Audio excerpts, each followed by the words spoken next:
अंतिम समय का ये है संगाती।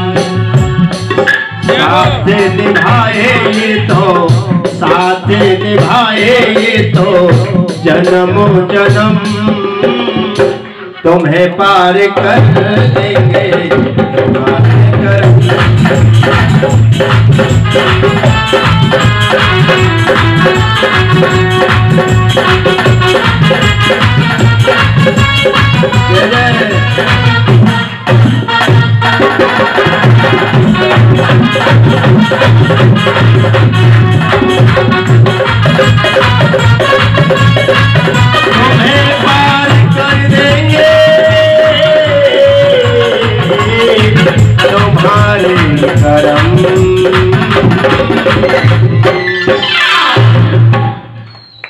बताया दुनिया में आया बंदे भजन के लिए, प्रभु भजन के लिए। दुनिया में आया बंदे भजन के लिए, प्रभु भजन के लिए। ओ दुनिया में आया प्यारे, दुनिया में आया प्यारे भजन के लिए। जीवन ये पाया बंदे धर्म के लिए, शोभो कर्म के लिए। जीवन ये पाया बंदे भजन के लिए, प्रभु भजन के लिए। जय जय।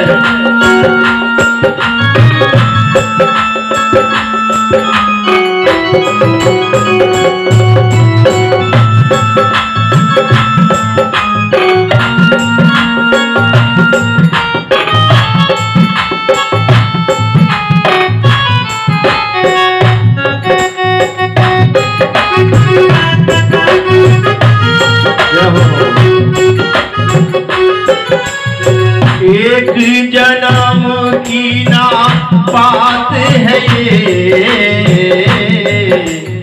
जन्म जन्म की सौगात है ये। एक जन्म की ना बात है ये, जन्म जन्म की सौगात है ये।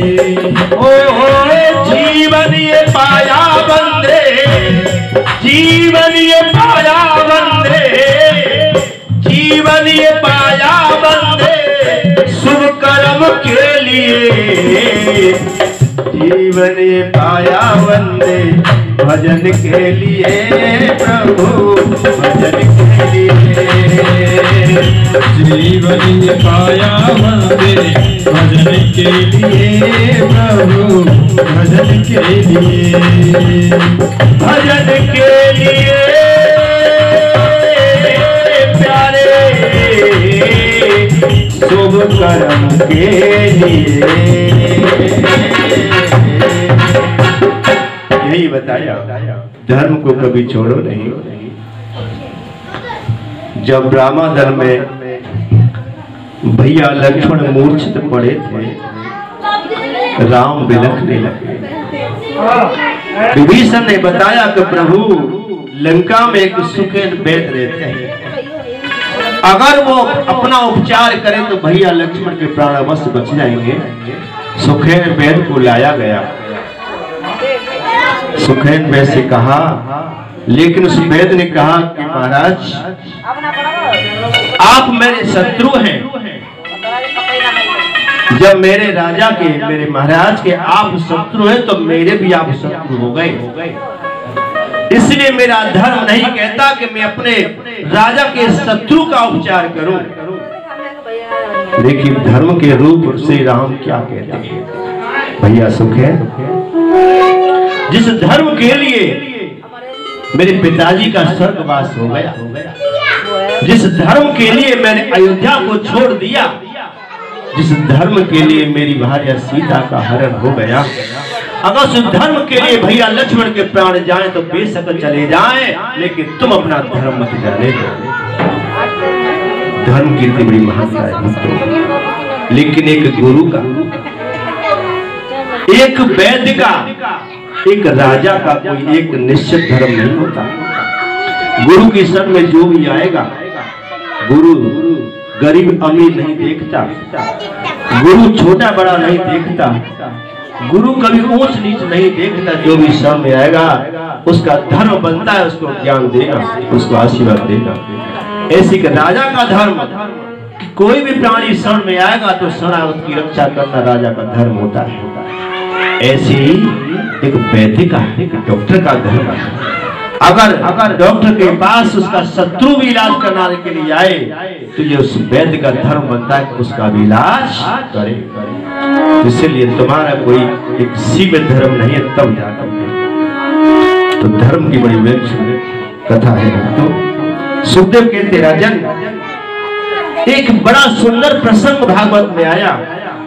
एक ऐसा त्यागी तपस्वी संत जिसने सारा जीवन तपस्या में लगा दिया, प्रभु प्राप्ति के करीब पहुंच गया, लेकिन एक छोटी सी आसक्ति के कारण उसे पशु योनि मिल गई।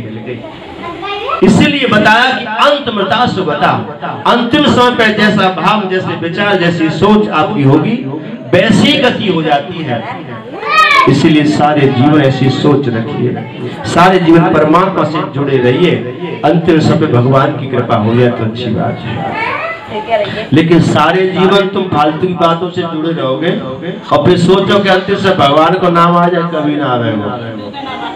सारे जीवन कुत्तन में खेलते रहे, कुत्तने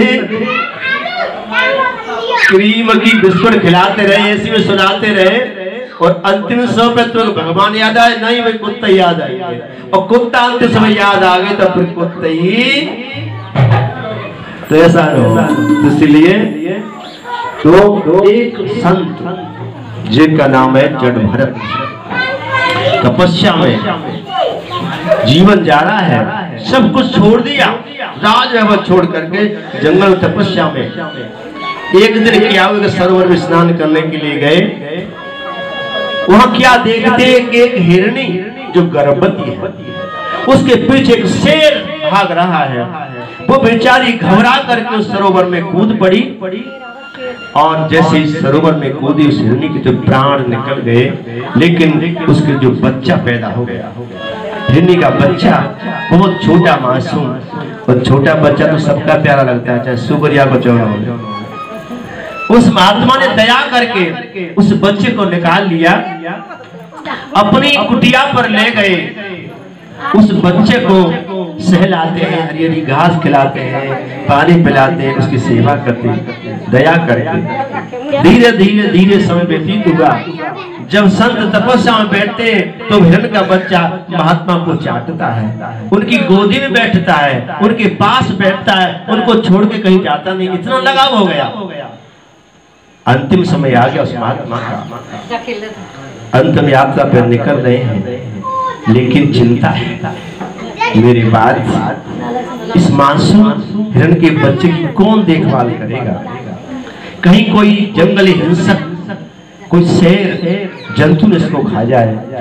कहने का मतलब है कि उसकी चिंता में ही उस तपस्वी के प्राण निकल गए, प्राण निकले। इतना बड़ा त्यागी संत तपस्वी अगले जन्म में हिरण बन गया और हिरण बन के जीवन यापन कर रहे हैं, झुंड से अलग रहते हैं, कई कई दिन बिना घास खाए निकल जाते हैं, क्योंकि प्रारब्ध का उनका तपस्या, प्रारब्ध का ज्ञान आज भी है, लेकिन एक छोटी सी भूल के कारण वो हिरण की योनि में चले गए। देखा ना तुमने, थोड़ी सी गलती के कारण और हमें दूसरा रास्ता पकड़ना पड़ता है भक्तों।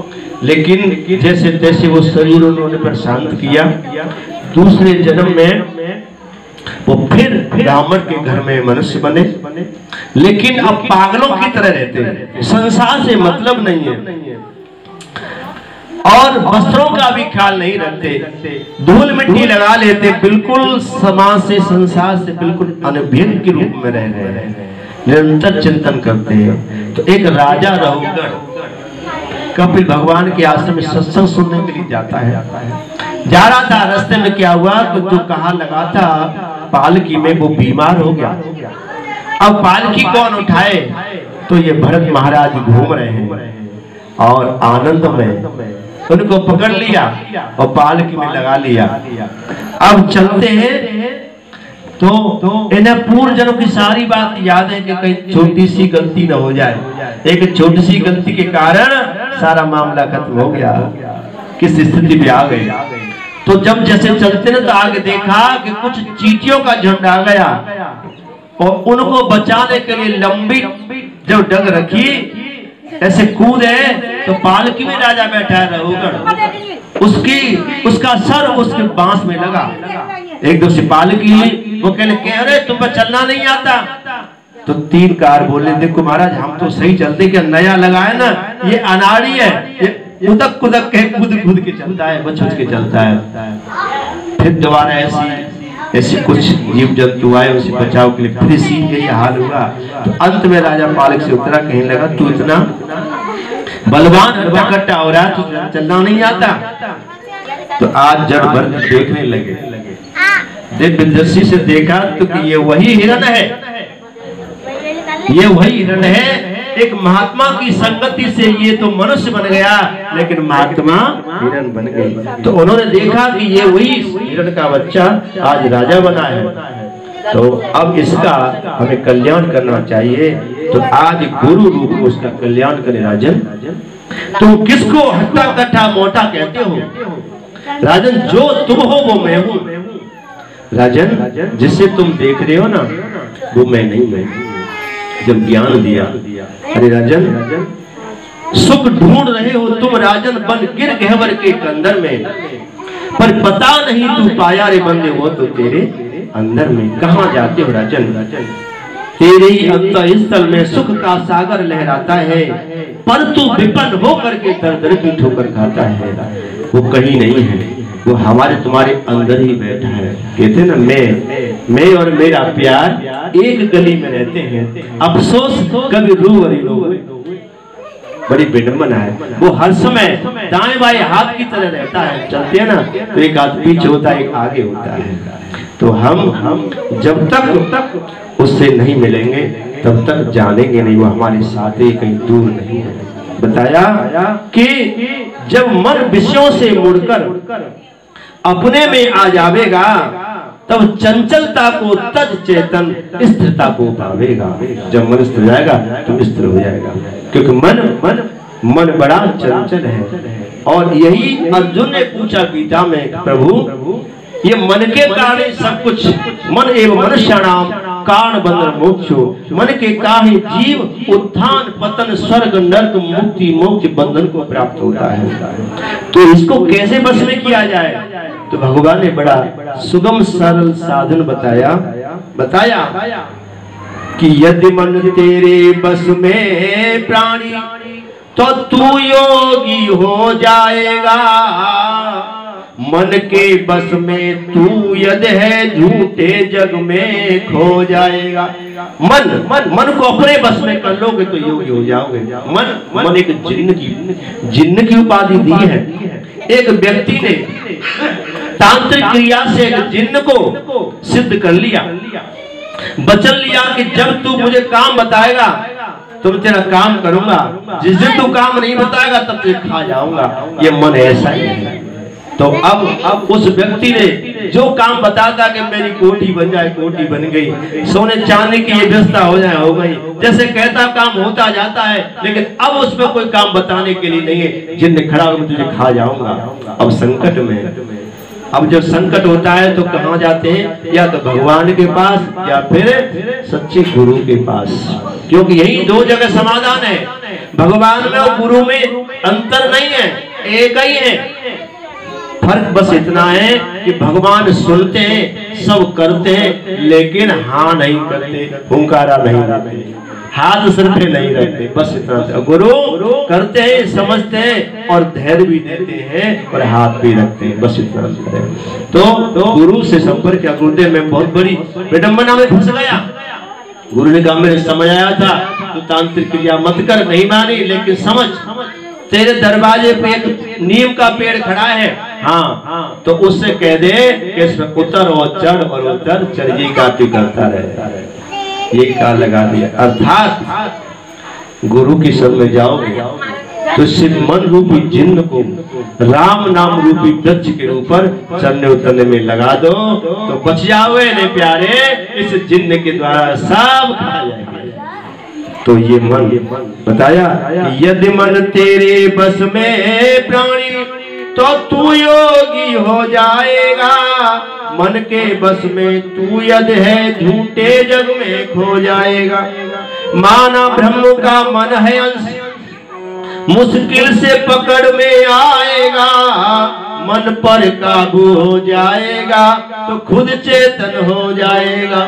जड़ से चेतनता आ जाएगी। कैसे बताया कि अभ्यास तो कौन थे बैरागे try to control of the mind. अभ्यास निरंतर अभ्यास से बताया कि संतों के संग शास्त्रों के रंग से मन चंचल रुक जाएगा। ये साधन बताया क्या, शास्त्रों का स्वाध्याय करो। जितने भी हमारे धर्म शास्त्र हैं उनका स्वाध्याय करो, पठन पाठन करो तो चंचल मन स्थिर हो जाएगा। शास्त्रों के संग संतों के संग शास्त्रों के रंग से मन चंचल रुक जाएगा। अभ्यास से तेरा चंचल मन बस में देख हो जाएगा। तो इस तरह से राजन कहीं कुछ नहीं है, तुम गहराई से देखो। तो राजा ने पहचान लिया कि ये हो न हो कोई दिव्य पुरुष अवधूत मेरा गुरु बनकर के आया, मेरा मार्गदर्शन किया। उसी समय राजा रघुवर ने और आज जब भरत के चरण पकड़ लिए तब याद दिलाई कि राजन तुम वही जन्म के बच्चे हो, लेकिन मेरा तो पतन हो गया, तुम्हारा उद्धार हो गया। इसलिए कभी कभी चेला आगे बढ़ जाते हैं और गुरु पीछे रह जाते हैं। बोले सदगुरुदेव भगवान की जय। लेकिन कृपा बड़ी विलक्षण है। आगे चल करके अजामिल को उपाख्यान आता है जिसमें नाम की महिमा है। एक अजामिल ब्राह्मण घर से है, लेकिन किसी परिस्थिति के अनुसार उसका जीवन बदल गया, पापों में फंस गया, सारे पाप करता है। एक दिन उस नगर में कुछ संत आए और संत उसके घर पे रुके, रात्रि में शयन किया। सुबह जब जाने लगे तो उस अजामिल से कहा कि भाई देखो तुम्हारी पत्नी बहुत अच्छी हमारी सेवा की, भोजन कराया, रात्रि विश्राम दिया, अब हमने तुम्हारे भोजन किया तो आपने भोजन कराया है इसलिए हमें दक्षिणा दो। भोजन करा के दक्षिणा जरूर देनी चाहिए और ठाकुर जी को भी भोग लगाओ तो भी दक्षिणा देनी चाहिए। तो दक्षिणा को दीजिए। तब अजामिल बोला कि बाबा जी चले जाओ सीधे सीधे, जिस शुक्र मनाओ कि तुम्हारे मैंने सोटा चिमटा ये कमंडल ना छुड़ाए, मैं दुनिया से लूट के लाता हूँ तुमको काम नहीं दूंगा। तो महात्मा बोले क्योंकि संत जिसके घर पे चले जाते हैं उसका कल्याण करना उनका धर्म बन जाता है। तो बोले भाई बिना दक्षिणा तुम जाएंगे नहीं। और वो बोला कि मैं कुछ दूंगा नहीं। होता है ना कुछ को इतने कंजूस होते हैं कि चमड़ी चली जाए पर दमड़ी न जावे।